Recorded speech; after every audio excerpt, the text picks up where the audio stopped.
نبی کریم صلی اللہ علیہ وآلہ وسلم نے فرمایا کہ زید رضی اللہ تعالیٰ عنہ نے جھنڈا سنبھالا لیکن وہ شہید ہو گئے۔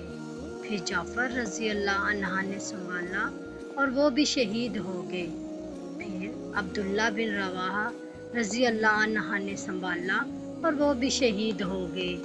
اس وقت رسول اللہ صلی اللہ علیہ وآلہ وسلم کی آنکھوں میں آنسو بہہ رہے تھے۔ آپ صلی اللہ علیہ وآلہ وسلم نے فرمایا اور پھر خالد بن ولید رضی اللہ تعالی عنہ نے خود اپنے طور پر جھنڈا اٹھا لیا اور ان کو فتح حاصل ہوئی۔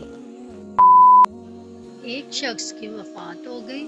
رسول اللہ صلی اللہ علیہ وآلہ وسلم اس کی عیادت کو جایا کرتے تھے، چونکہ ان کا انتقال رات میں ہوا تھا، اس لیے رات ہی میں لوگوں نے انہیں دفن کر دیا، اور جب صبح ہوئی تو حضور صلی اللہ علیہ وسلم کو خبر دی۔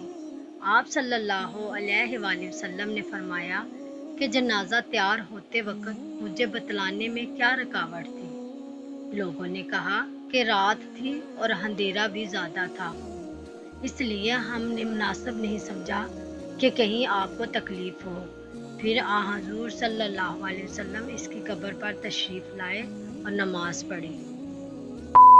ویڈیو اچھی لگی ہو تو چینل کو سبسکرائب اور ویڈیو کو لائک ضرور کیجیے گا۔ جزاک اللہ۔